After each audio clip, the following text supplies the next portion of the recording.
They told me not to come. Said she had a migraine, said she couldn't even sit upright without getting dizzy. So I stayed home. But I didn't stay quiet. Hi, my name is Linda. I'm 63, and I've spent most of my life trying to be a good mother, and more recently, a decent mother-in-law. I don't ask for much, just a little respect, maybe a seat at the table.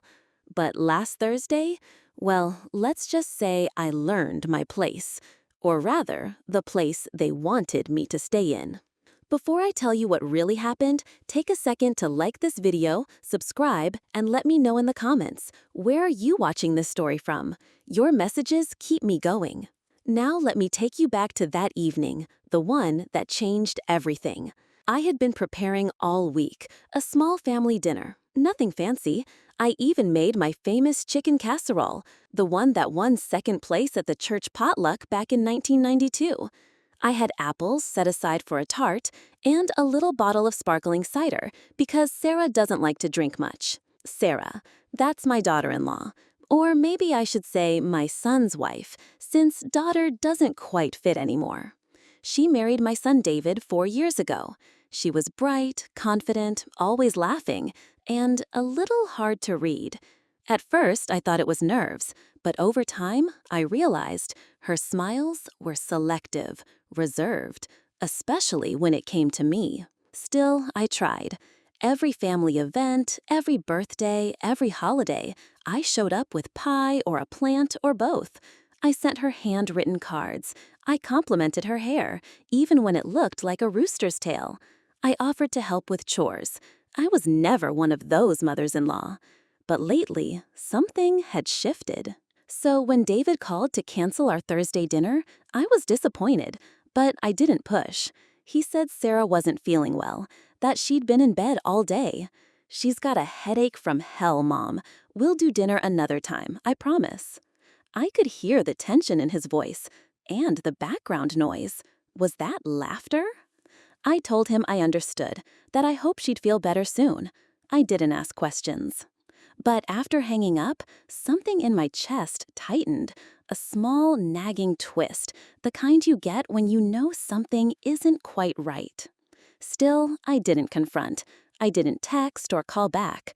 I just packed up a small fruit basket, apples, pears, a few clementines, and told myself I'd drop it off quietly. No knocking, just leave it by their door like a neighbor, a kind one. The sun had started to dip when I pulled up outside their house. I parked on the curb. Their backyard fence was open. Strange. I walked up the path, holding the fruit basket like it was something fragile, like peace itself. And then I heard it. Music. Soft at first, then louder. Laughter, glasses clinking. I stopped. I moved closer, just past the corner of the house, and there they were. A handful of people in folding chairs. Fairy lights strung along the fence. Someone grilling. And Sarah, in a summer dress, holding a pink cocktail, twirling barefoot in the grass like a college girl on spring break. She wasn't sick. She wasn't dizzy. She wasn't lying in bed with a migraine. She was laughing, dancing, spinning in David's arms while some upbeat pop song played on a Bluetooth speaker. I stood still, completely still. Not because I was afraid of being seen, but because I felt seen. Like the universe had set up a stage just for me to watch this one moment of clarity. They'd lied to get out of dinner with me. I didn't say a word, didn't make a sound. I just turned, placed the fruit basket gently on their front step, and walked back to my car. I didn't cry, I didn't scream, but inside, something shifted. A door closed. In next chapter, I'll tell you what happened the next day when David showed up at my door and why Sarah looked like she'd been crying for hours. You won't believe what they said to me. I didn't sleep that night.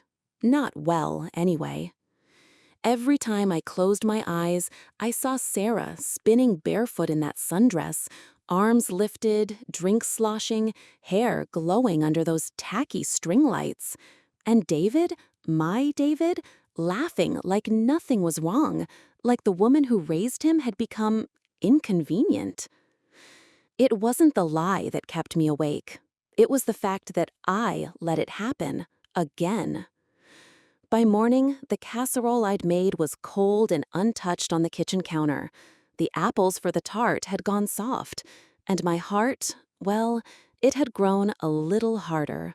But I said nothing. I didn't call, didn't text.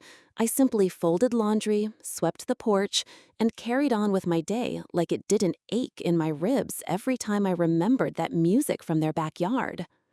Then, around 3 p.m., a knock. Not the postman, not a neighbor. It was David, my son, my baby boy, standing there on my porch like a child who'd been sent to the principal's office. And behind him, Sarah, in sunglasses, oversized hoodie, arms crossed tight over her chest. Her body language was louder than any apology could have been. "Mom," David started, sheepishly, "can we talk?" I didn't move, not right away, but something in me, the mother in me, opened the door. "Of course," I said softly. "Come in." They sat at the kitchen table while I rinsed dishes I didn't need to rinse, more to keep my hands busy than anything else. David cleared his throat. "About Thursday." "You said she was sick," I said quietly, still facing the sink. "Sick enough to cancel dinner." We... Look, Mom, we weren't trying to hurt you." I turned then.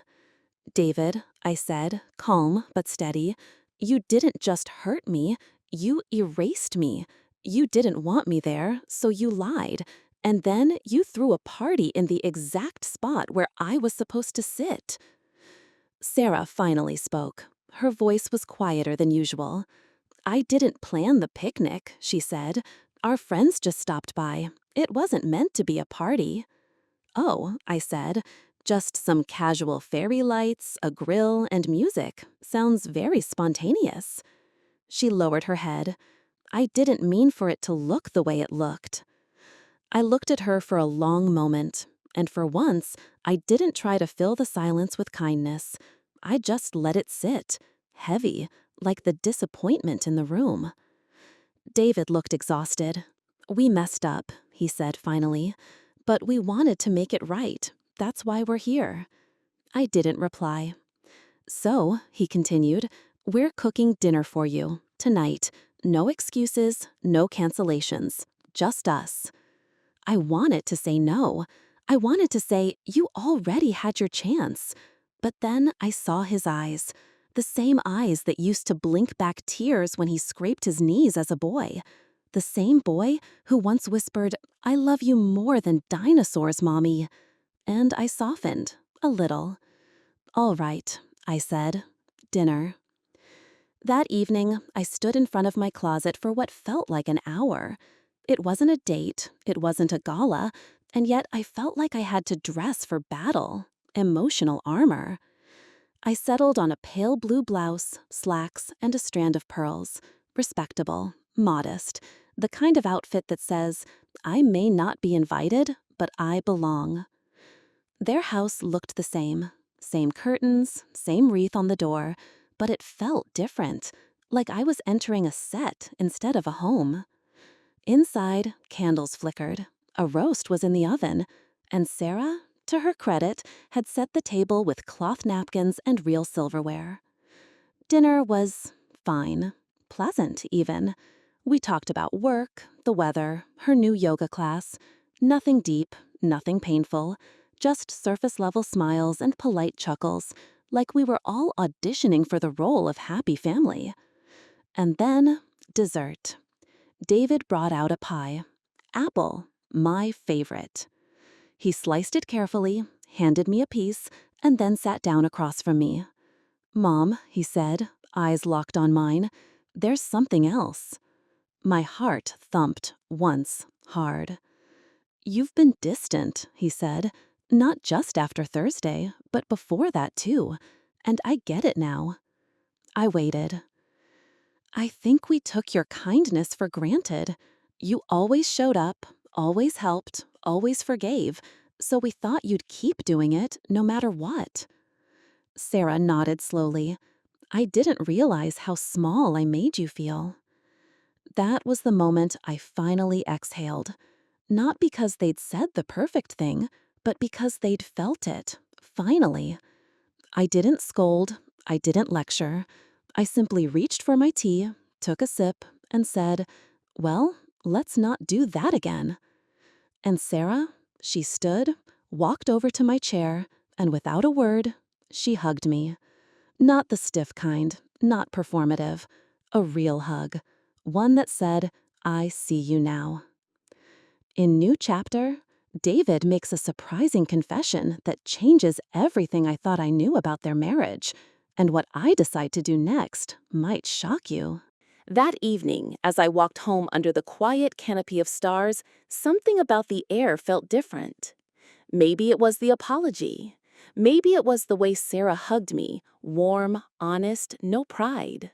But I also knew that something was still unsaid. David had looked nervous, not guilty, but burdened, as if there was another truth he hadn't unpacked yet, one I wasn't sure I wanted to hear. The next morning, around 10, he called.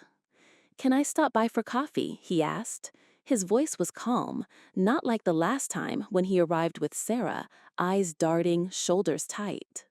"Of course," I said, already boiling the kettle. He arrived 10 minutes later, alone.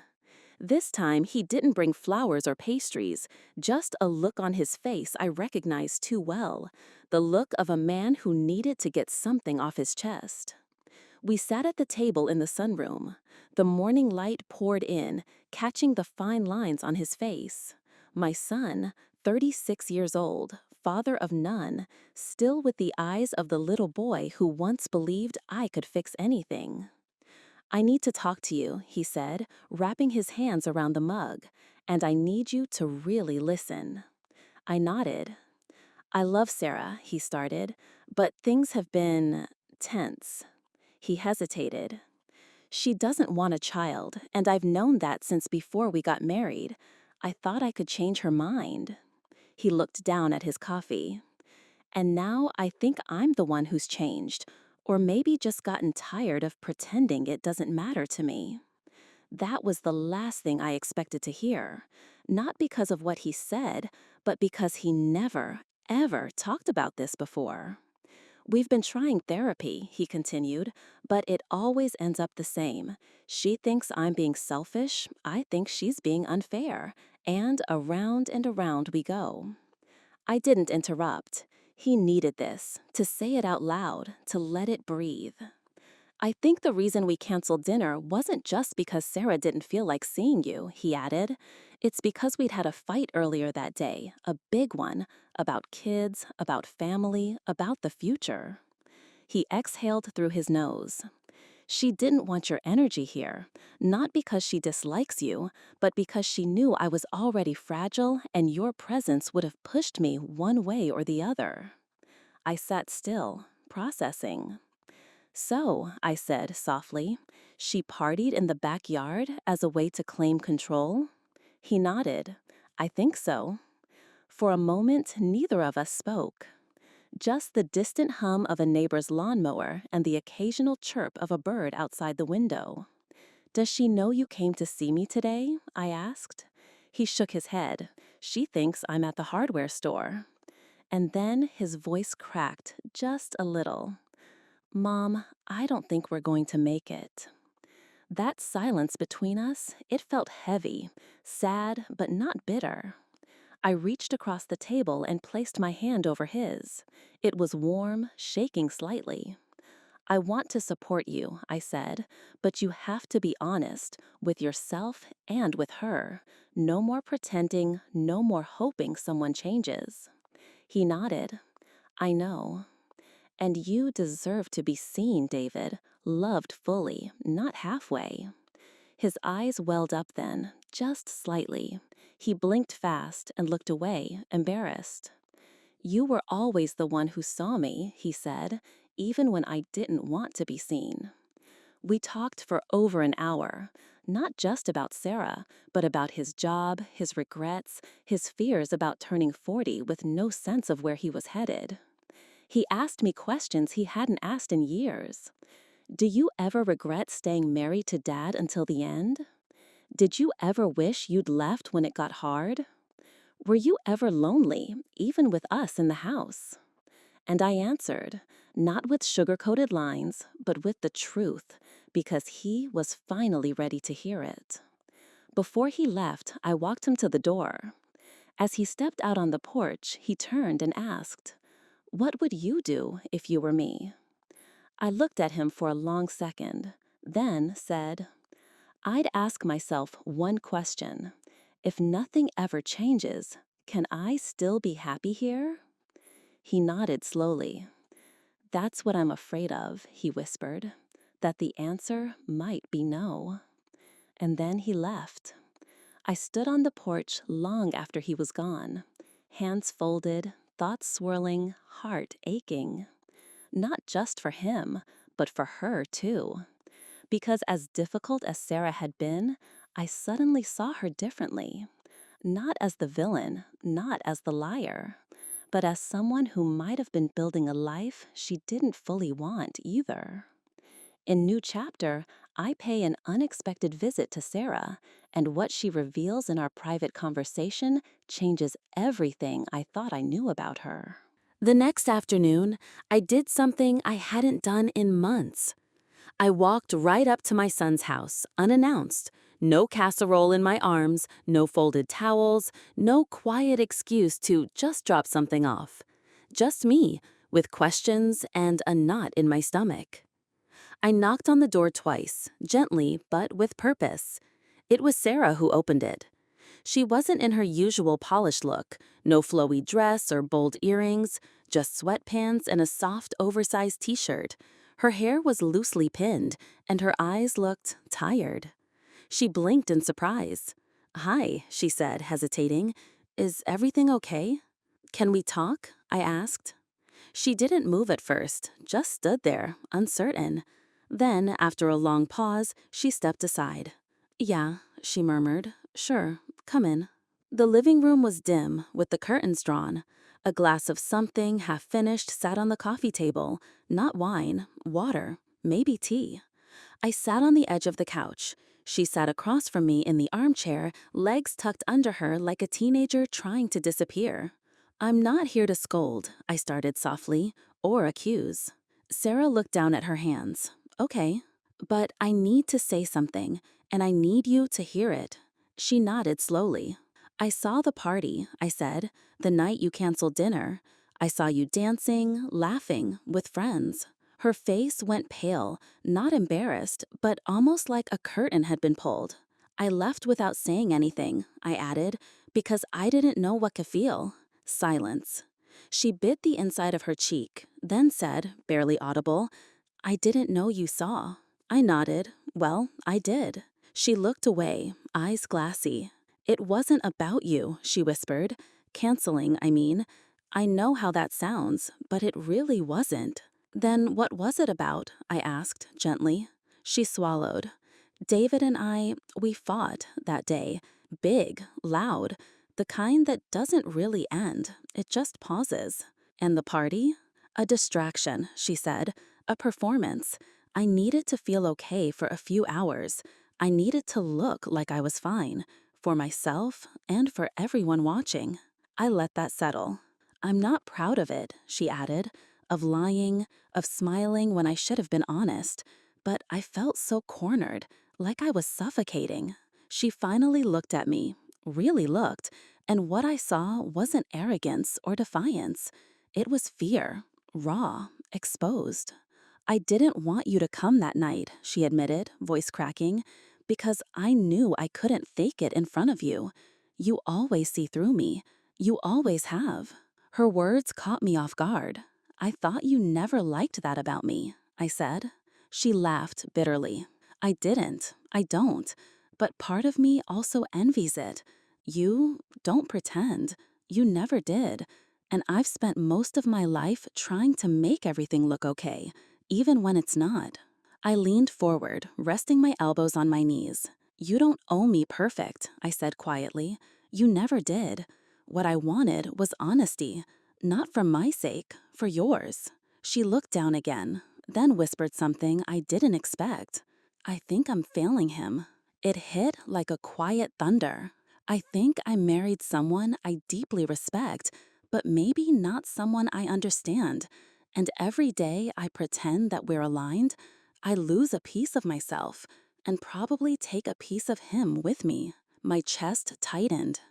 Because in her eyes, I saw the thing I hadn't expected to see: regret, not just over dinner or lies, but over choices made long before I ever stepped onto that porch.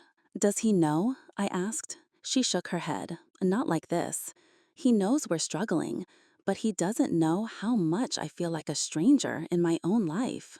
I stood up then, crossed the room, sat on the edge of her chair. She looked at me, confused. "You're not a villain, Sarah," I said softly. "You're a woman trying to survive a story she may not have chosen." Tears rolled silently down her cheeks.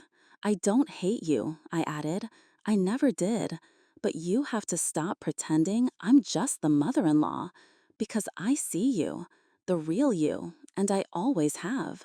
She cried then, not loud, not dramatic, just real, tired sobs that had waited too long to be heard. And I held her hand, not because she deserved it or didn't, but because someone had to. And maybe, for a moment, that someone was me. When I finally stood to leave, she walked me to the door. As I opened it, she touched my arm. "I'm sorry," she whispered, "for everything." I nodded. "You don't owe me perfect, just honest." She smiled through her tears, and for the first time in a long while, I believed she meant it. In New Chapter, David returns home earlier than expected and finds us in the middle of that quiet, intimate moment. What he says next shakes both of us and sets in motion a decision none of us were ready for. It was just past 4 when I heard the garage door rumble open. Sarah froze mid-step, still holding the teacup I'd handed her minutes ago. Her eyes widened like a child caught with crayons on the wall. David was home. She whispered, almost to herself, "He wasn't supposed to be back until 6. And I knew, by the way her fingers trembled slightly around the porcelain rim, that whatever he was walking into, she hadn't planned for it. The front door opened, heavy steps, his work boots. "Babe," he called, setting down keys with a familiar metallic clink on the entryway table. "Why's Mom's car in the driveway?" Sarah didn't answer. I could have slipped out through the side door. I could have made this easier. But after the honesty we'd just shared, that soft, rare window between two women who usually danced around truth like it was broken glass, I stayed. "I'm in here," she called back. Her voice cracked. The footsteps stopped. Silence for a beat. Then, "Mom?" He stepped into the living room. His eyes met mine, and for the first time since he was 12 and broke his father's watch, I saw the same exact expression. Guilt, mixed with panic, layered over confusion. "Hey," he said cautiously, "didn't know you were coming by." I stood, calmly. I didn't know either, but I'm glad I did. He looked between the two of us. "Everything all right?" Sarah stepped forward then, placing her teacup down with both hands like it might shatter if she wasn't careful. "We talked," she said, "really talked." David exhaled slowly. "About what?" "About what you two think I don't see," I replied. His brow furrowed. What's that supposed to mean? I took a step toward him, not to intimidate, but to close the emotional distance he seemed desperate to maintain. "You lied about dinner," I said. "You told me she was sick, and 20 minutes later, I watched from my car while you hosted a party with drinks, laughter, and music." He opened his mouth, then shut it again. "David," I added softly, "you didn't have to lie." He turned to Sarah, eyes pleading. "I told you not to post anything." Her face went blank.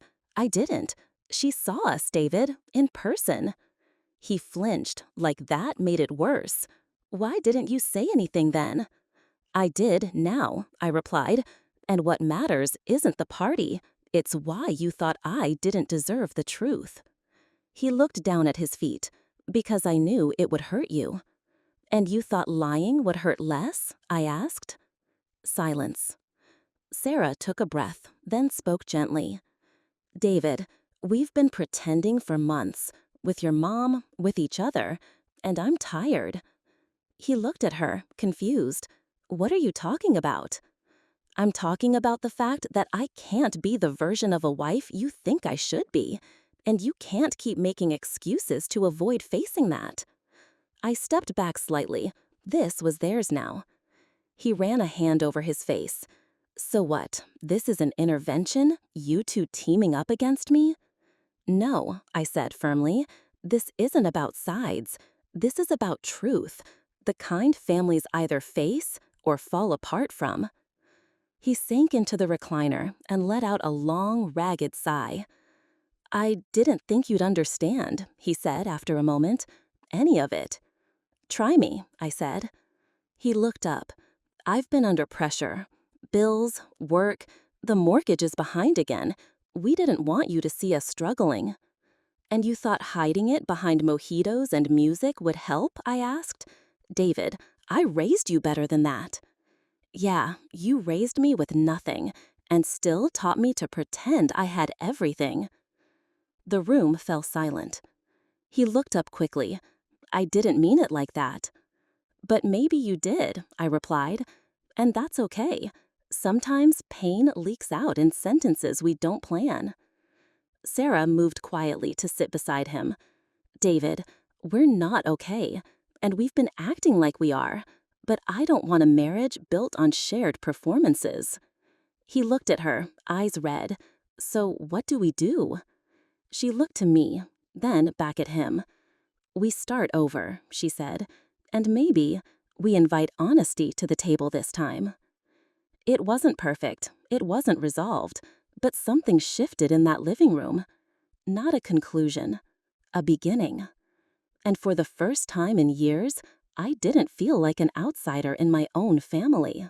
In New Chapter, David makes a surprising invitation, and Sarah proposes a dinner none of us will forget. But when another guest arrives at the table, one I never expected to see again, the evening takes a shocking turn. By Friday afternoon, my front porch smelled like rain and lilacs. I had just finished wiping down the rocking chair cushions when my phone buzzed. David, dinner at our place, 6 p.m., just us, please come. No emojis, no follow-up, just that one simple message. I stared at it for a moment before replying, I'll be there. I didn't ask what they were cooking, I didn't ask why. But I knew, this wasn't about food. This was about beginning again. I arrived at 6 sharp. The front door opened before I even reached the porch steps. Sarah stood there, hair loosely tied back, apron dusted with flour, face softer than I'd seen it in weeks.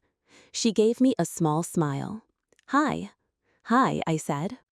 We stood awkwardly for a second, two women who had been through something too intimate to ignore, but too recent to fully name. Then she stepped aside. Come in. David was in the kitchen, stirring something over the stove. He looked up and gave me a half-nervous smile. Hey, Mom.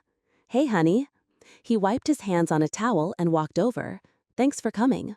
I shrugged. You invited me. He chuckled. Still. The table was set simply. 3 plates, cloth napkins, wine glasses.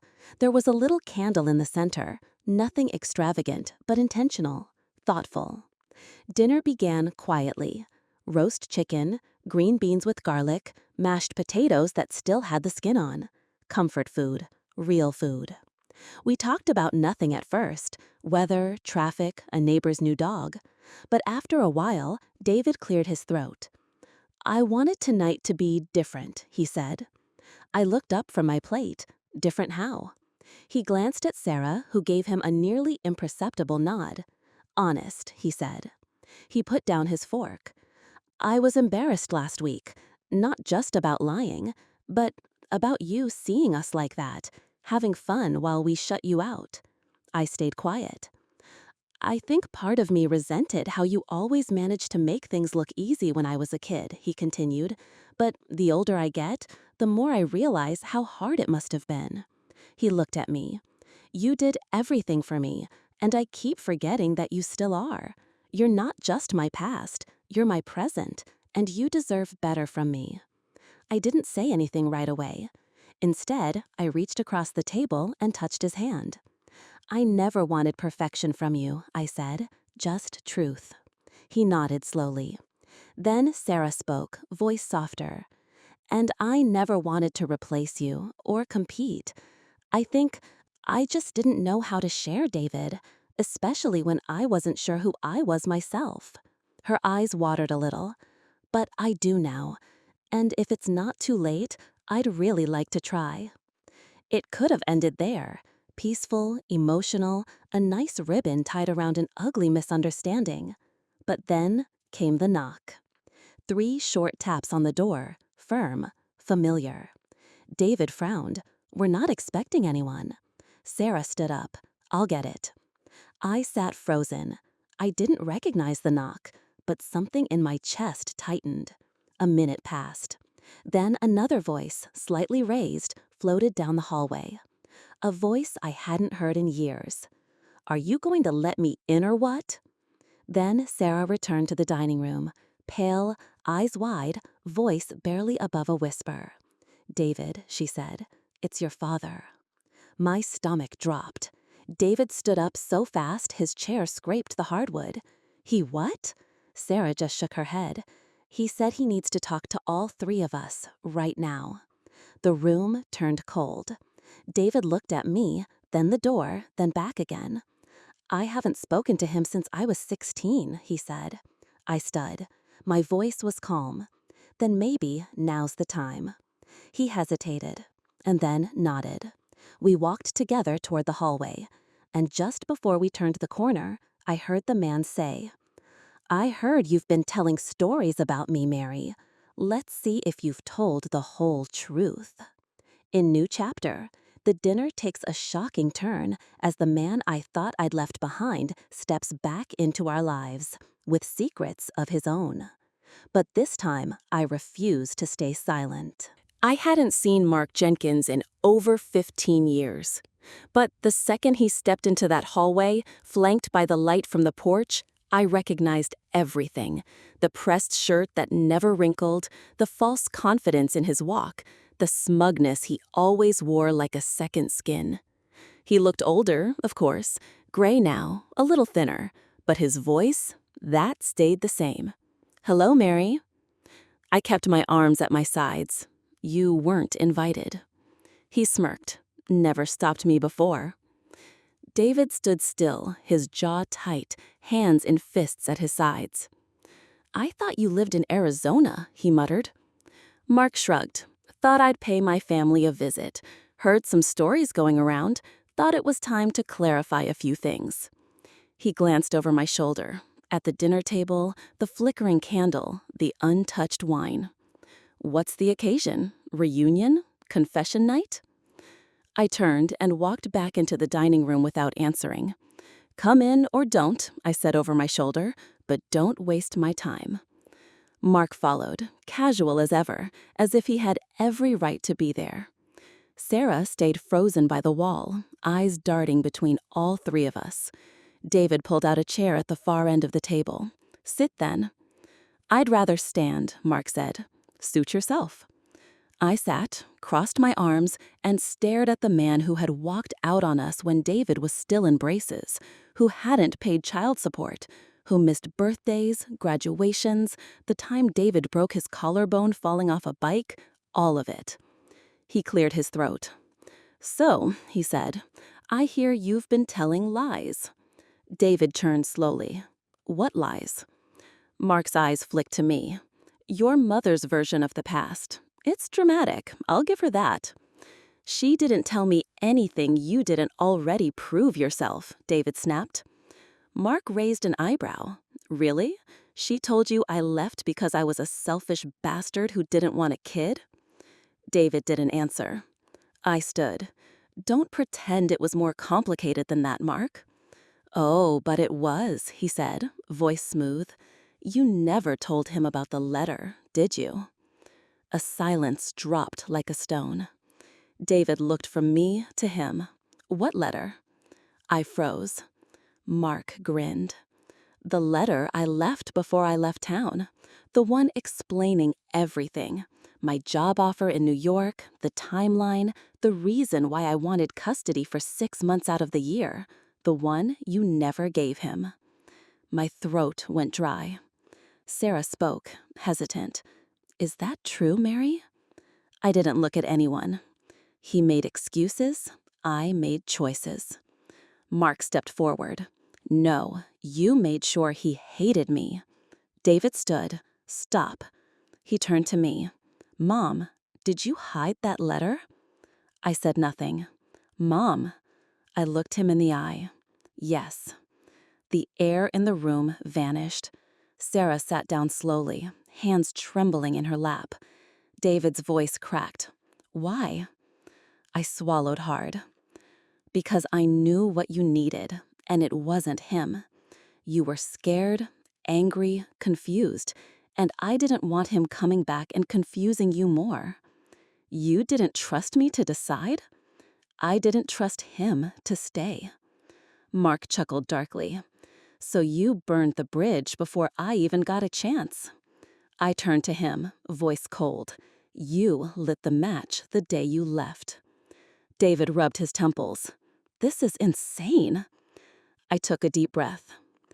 I'm not proud of what I did, but I don't regret protecting you from a man who chose to leave. Mark's voice was low. I didn't just leave. No, I snapped. You didn't fight for him. You sent a letter, then disappeared for over a decade. Mark didn't respond. David shook his head and walked out of the room. We sat in silence. A minute passed, then another. Sarah stood slowly and followed after David. Mark leaned on the back of the chair and looked at me. I came to stir the pot, he said. Didn't expect the whole thing to boil over. I glared at him. You came for attention. He smirked, and I got it. Then he turned and left without another word. I stood alone in the candlelight. The dishes sat cold on the table. My son was upstairs, probably questioning everything he thought he knew. And I was still holding pieces of a past I hadn't dared to name out loud. In New Chapter, David confronts me with questions I hoped he'd never ask and makes a decision that might change our relationship forever. I was still clearing the plates when I heard the door creak open behind me. David stepped into the room, his shoulders hunched, his face unreadable. He didn't say anything at first, just stood there, eyes scanning the table like he was seeing it all for the first time. "Do you want some tea?" I asked softly. He shook his head. I sat down, folding my hands in my lap. My son pulled out the chair across from me and dropped into it with a heavy breath. Then he looked me in the eye. "Why didn't you tell me about the letter?" I'd practiced this conversation in my head 1,000 times. I just never thought it would actually happen.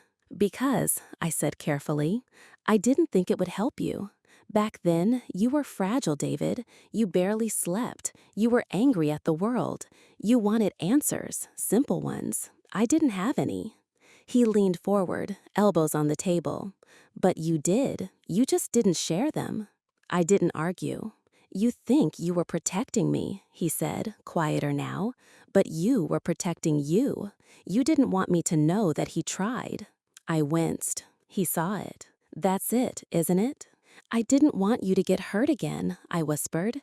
"He left once. What if he came back and disappeared again? I couldn't bear to watch you go through that twice." "But you didn't even give me the choice. I gave you peace." He shook his head slowly. "You gave me a lie." Silence. The old wall clock ticked louder than I remembered.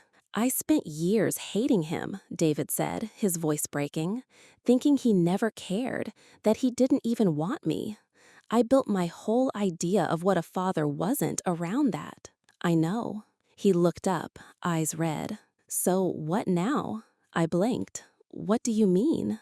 I mean, what do I do with this? He pointed toward the hallway where Mark had left. I can't go back. I can't unhate him. But now I feel like I can't trust you either. My heart cracked. I was doing what I thought was right, David. He let out a bitter laugh. And that's the problem. You always do what you think is right without asking anyone else. I wanted to argue. I didn't. He wiped his face with his hand and stood up. I need air. I stood too. David. But he was already walking out the door, the screen slamming behind him. The room felt colder with him gone. I sat back down, staring at the dishes, the empty wine glasses, the chair where Mark had stood, the spot where Sarah had trembled. My whole life I had built walls around us to protect him from pain, from disappointment, from men like his father. But maybe I hadn't protected him. Maybe I'd just fenced him in. I went upstairs after midnight, but I didn't sleep. At around 2 a.m., I heard a soft knock on my bedroom door. It creaked open. Sarah stepped inside, wrapped in a robe, her face puffy and tired. "Can I sit?" she whispered. I nodded. She sat beside me on the bed, not looking at me, just staring at her hands. "I think he's going to call his dad," she said after a moment. I figured. Another pause. "I know I haven't always been gracious with you," she continued, barely audible. "But tonight, when I saw the way you stood up for David, when Mark spoke like that, I saw someone who's been holding too much for too long." I didn't speak. She glanced at me. "You don't have to carry all of it, not alone." I looked at her then, really looked. She wasn't the girl I met years ago. She wasn't even the cold-eyed woman from that backyard picnic. She was someone else now. Someone bruised, yes, but maybe someone beginning to understand. "I appreciate that," I whispered. She nodded and stood. At the door, she turned back. "And dinner was lovely, thank you." She closed the door gently behind her. I sat there for a while, in the quiet. I thought about David as a boy, his scraped knees, his nightmares, the time he stood in the doorway crying because he couldn't understand why his father missed his school play. I remembered hugging him tight, promising I'd never leave. And I hadn't. But tonight, I realized that staying didn't always mean the right thing. In New Chapter, I get a phone call from someone I never expected, and what I hear forces me to face a truth I'd buried for decades. The call came just after sunrise. I hadn't slept. My thoughts were spiraling all night. David's words, Sarah's quiet confession, and the look in Mark's eyes when he saw me at the door. The house was still, wrapped in a hush that comes only before the world wakes up. When the phone rang, I answered without even looking at the screen. "Hello?" A pause, then a low, careful voice. "Mrs. Sanderson?" "Yes.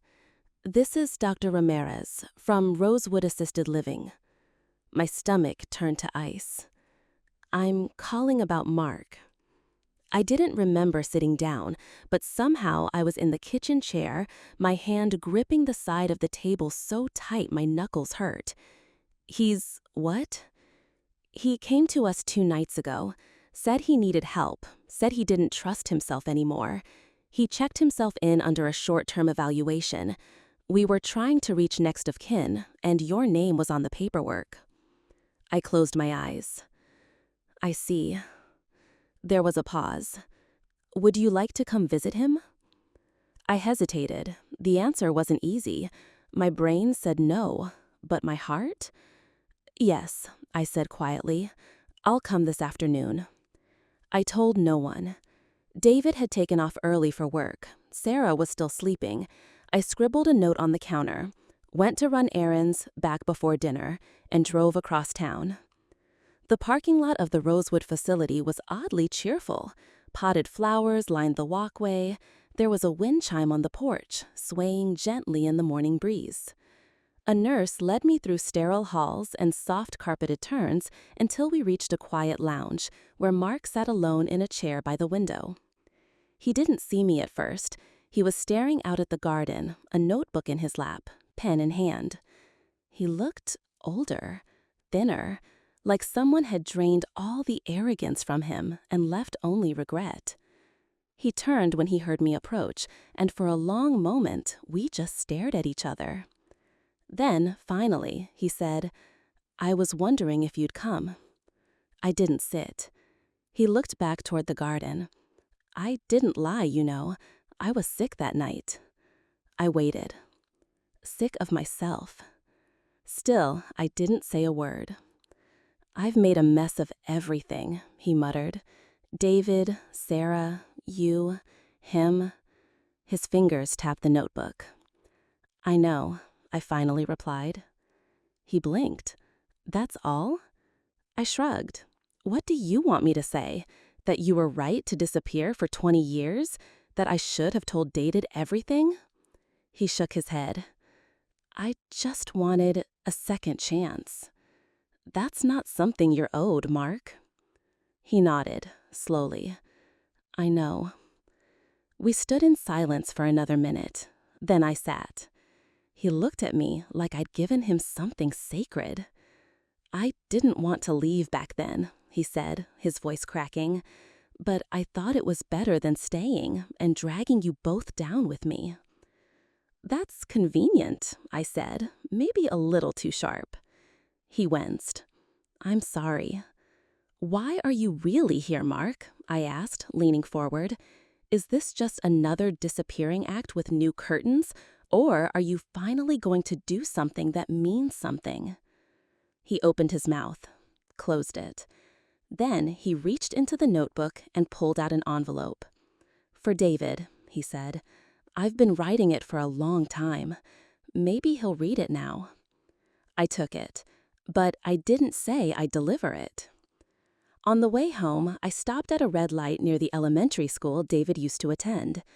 I remembered waiting in this same lane 25 years ago, the radio on, his backpack in the back seat, juice box waiting in the cup holder.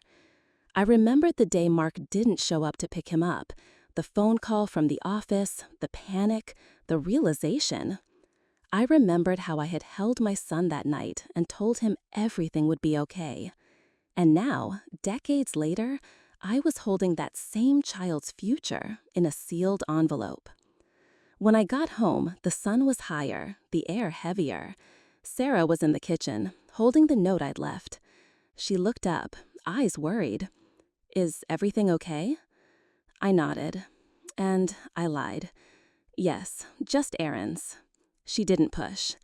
I slipped the envelope into the drawer of my nightstand and closed it gently. I wasn't ready to hand it over, not yet. In New Chapter, David stumbles upon something in my drawer, and what happens next threatens to shatter every fragile truth we've rebuilt so far. I must have forgotten to lock my bedroom drawer. Or maybe I underestimated how much David had started paying attention to the quiet things, the silences, the pauses, the drawer I touched just a little too gently each morning when I got dressed. That evening, I was in the kitchen stirring a pot of soup when I heard footsteps behind me. He didn't say anything right away. I turned. David was holding the envelope, the one Mark gave me. His face was unreadable, but his hands shook ever so slightly. "Where did you get this?" he asked. I froze. My fingers still gripped the wooden spoon. The broth bubbled behind me, forgotten. "He gave it to me yesterday," I said finally. He didn't blink. "Why didn't you tell me?" "Because I wasn't ready for you to read it." David stared at the envelope like it might burn through his palm. "You've known where he was this whole time?" "No," I said firmly. "He came to me. I hadn't seen him in over 20 years. "And now what?" David's voice was rising. "You're just going to let him waltz back into our lives like nothing happened?" I stepped toward him slowly. "I haven't let him do anything, David. I've been trying to protect you." "From what? The truth?" "No," I said quietly. "From the pain. Again." He looked like he wanted to scream. Instead, he just deflated. "You should have told me," he whispered. "Maybe," I said, "but I wanted you to be strong enough to face it." He glanced at the letter again. "Did you read it?" No. Do you want to? I swallowed. Not yet. David sank into a chair. He looked like a boy again. That same little boy who once sat on this kitchen stool with peanut butter on his chin and questions I couldn't answer. I don't know if I want to read it, he said. That's okay. He looked at me. Do you want me to? My eyes welled up. I want you to be ready, that's all. The rest of the evening passed in a haze. We didn't talk much. Sarah came home later, cheerful from her book club, carrying a leftover slice of peach pie. She kissed David on the cheek, glanced between the two of us, and said nothing. But her eyes lingered on the envelope. She always noticed things. That night, I couldn't sleep. I sat by the window in my robe, listening to the wind stir the leaves outside. I thought about how many truths we bury in silence, how many choices we make thinking we're protecting the ones we love, and how often those choices become burdens instead of shields. At some point, I heard the soft creak of the floorboards. David. He didn't speak, just stood behind me, envelope in hand. I'm going to read it now, he said. I nodded. He sat across from me and opened the flap. His eyes scanned the first few lines. Then he paused and read aloud. Dear David, I never knew how to be a father. Not to you, not to myself. I don't ask for forgiveness. I just want you to know why I left. The room was so quiet you could hear the page tremble. He continued reading. I didn't stop him. Halfway through, he wiped at his face. And when he finished, he looked up at me. Different somehow. Not just sad, not just angry, but clearer. Like some part of him had uncurled from a knot he'd carried too long. He's still in town? David asked. Yes. Can I see him? I hesitated. Then, only if you're sure. I'm not, he said, but maybe I don't have to be.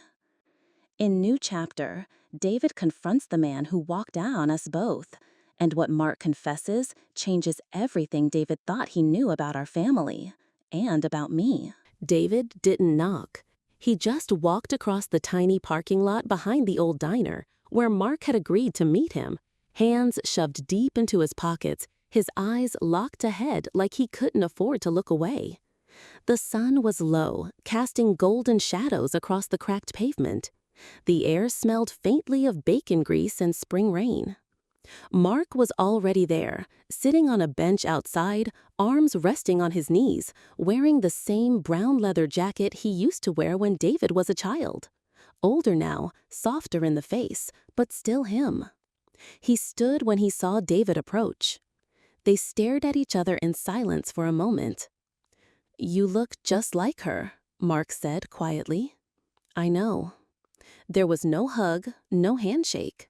Just two men, a bench, and 23 years of silence.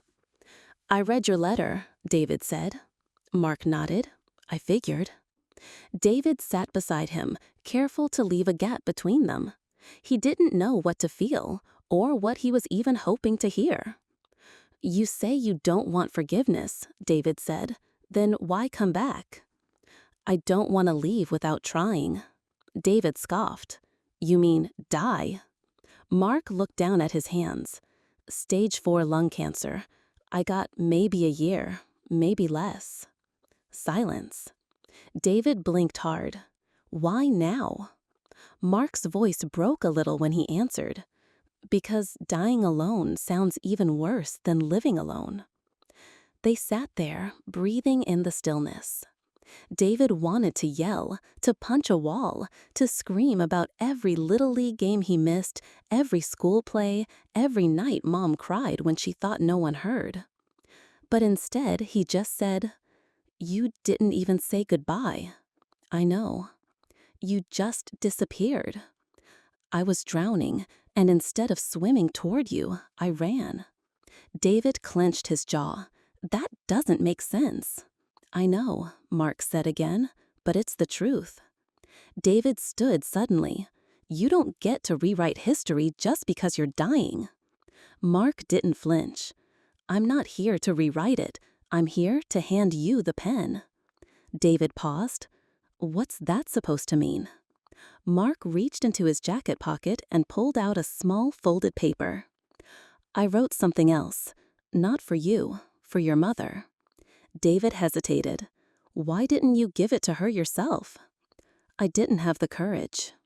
David took the note. It was thin, weathered, clearly handled too many times. She protected you, Mark said, eyes glistening. She always did, even when I didn't deserve it. That night, David came home quieter than usual. He barely touched dinner. Sarah kept glancing at him across the table, her smile brittle. After the dishes were done, he came into the living room where I was folding laundry and handed me the folded note. He asked me to give you this. I stared at the paper. For a long time, I didn't move. Should I leave you alone? He asked. No, I said. Stay. I unfolded the note with shaking fingers. It read, You carried our son when I couldn't even carry myself. You raised him into the man I never learned to be. You don't owe me anything, but I owe you my entire life. I covered my mouth with one hand. My chest trembled. Not from pain, not even from sadness, but from the strange, unfamiliar relief of being seen. David sat beside me, unsure what to do. So I leaned my head on his shoulder. We didn't speak for a while. In New Chapter, a dinner invitation from Sarah comes with a hidden motive, and I begin to suspect this sudden change of heart isn't about reconciliation at all. The next day, just after lunch, Sarah called. Her voice was sugar sweet, that polished kind of warmth that always made me feel like I was being sold something. Hi, Mom. I was thinking, why don't you come over for dinner tomorrow night? I'll make that chicken casserole you like. David said you've been working so hard on the house. You deserve a break. A break? From what? My own life? Still, I smiled into the receiver. That's kind of you, Sarah. We'd really love to see you, she added quickly, as a family. That phrase, as a family. It didn't sound like a gesture. It sounded like an invitation with strings. I told her I'd think about it. That evening, I stepped out onto my porch with a cup of tea and watched the wind stir through the branches. It was quiet, almost too quiet. Something had shifted, not just with David, but with Sarah. Ever since the moment they saw me walk away from that backyard party, they'd both changed. David was softer, more thoughtful. Sarah had gone from cold to cordial, and in my experience, those two were cousins in disguise. The next morning, I said yes. At 6:30 sharp, I walked across the lawn, carrying a bottle of wine I hadn't opened in years. Sarah opened the door, all smiles, hair done, lips glossed. You look lovely, I said. Oh, you're sweet, she replied, guiding me inside. David was already setting the table. When he saw me, he gave a warm smile, the kind I hadn't seen since he was a boy. Glad you came, Mom. Dinner smelled amazing. Music played low from the kitchen speaker, a soft piano melody, too perfect, too rehearsed. We sat, we ate, we laughed a little, and then it started. Mom, Sarah said, placing her fork down delicately, David told me about your conversation with his father. I looked at her carefully. He did? She smiled, lips tight. I think it's wonderful that you two are reconnecting, really. David looked tense, chewing slower. I just wonder, she continued, tone light but sharp, what this means for the house. There it was, the house. It always comes back to the house.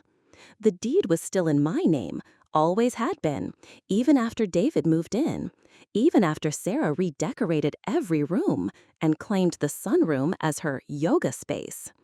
I raised an eyebrow. What do you mean? Oh, nothing, she said quickly. Just with everything going on, I thought it might be time to, plan ahead, consolidate things, simplify ownership. I sipped my wine. You want me to sign it over? She blinked. No, I mean, not unless you wanted to. We're just thinking long term, legacy, taxes, you know. David's hand found hers under the table. I looked at him. Is that how you feel too? He hesitated, then said softly, We're just trying to plan for the future. I stood, carried my plate to the sink, turned, calm as a Sunday morning. I'm planning for the future too, I said, but I'm not in a rush to disappear. Sarah's smile faded just slightly. David looked down. I picked up my purse. Thank you for dinner, I said. The casserole was delicious. And then I walked out.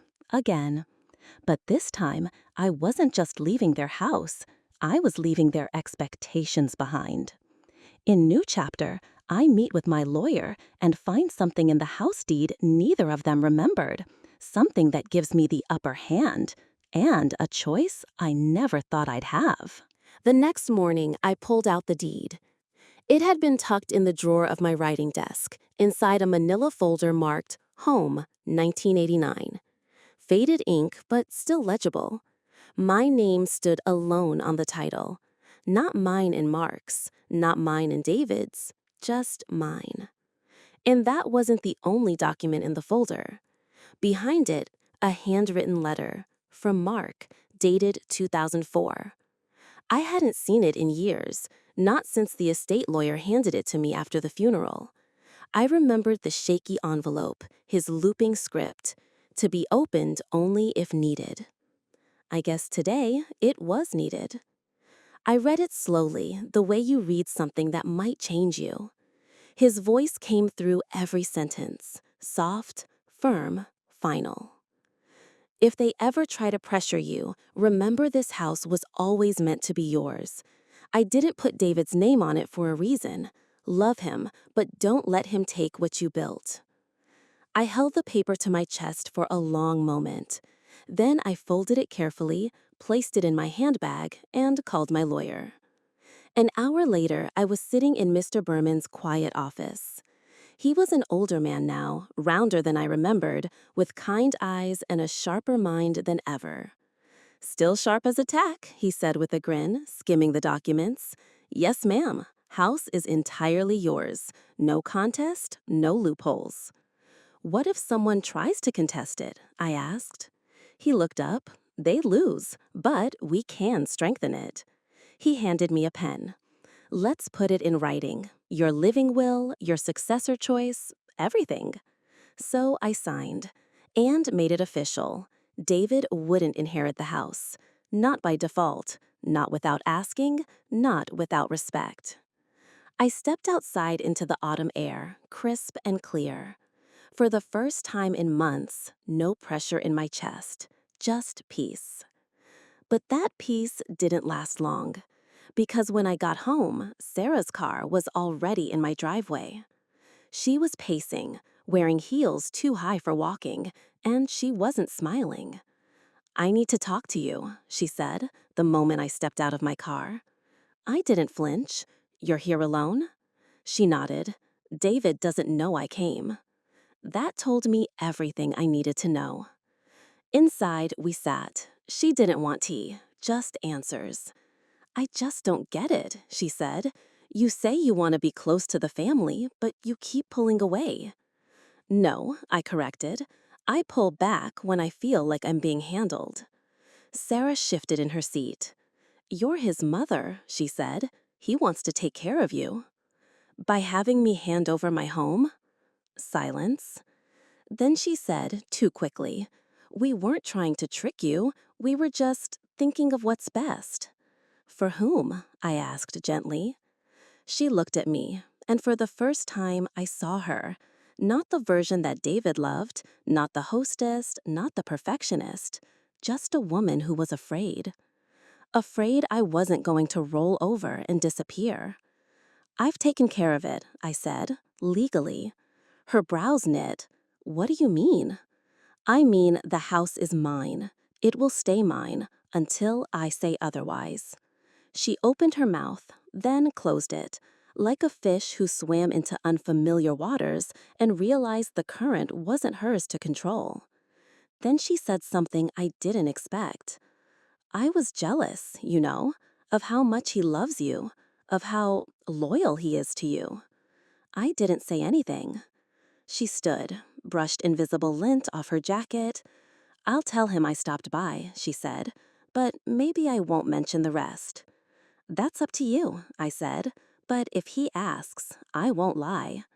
She paused in the doorway. Are we okay?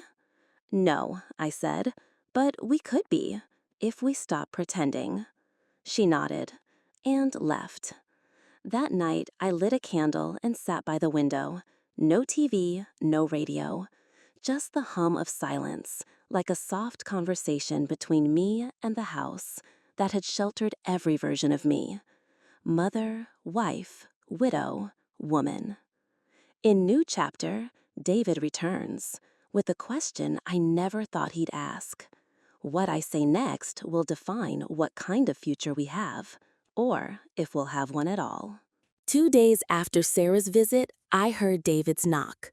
Not rushed, not angry, just there. The kind of knock a son makes when he's unsure if he's still welcome. I opened the door and there he stood, hands in his coat pockets, eyes tired. Not from lack of sleep, but from everything that's heavier than rest can cure. Hi, Mom. Hi, honey. He looked past me, as if checking whether Sarah had already tried to smooth things over.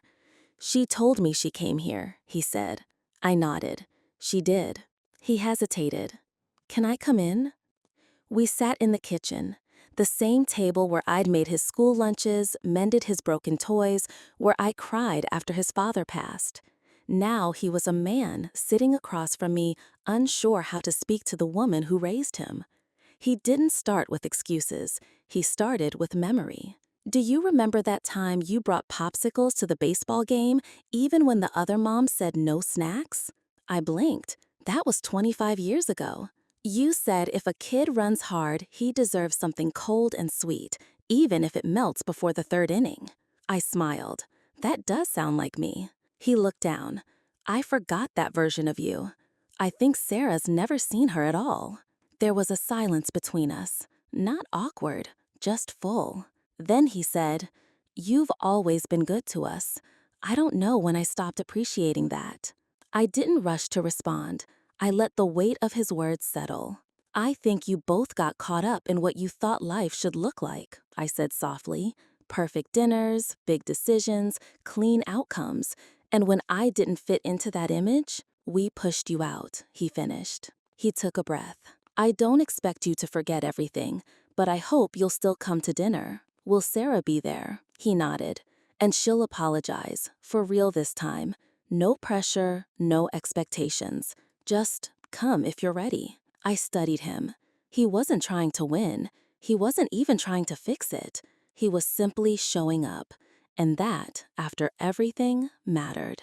That evening, I didn't say yes, I didn't say no.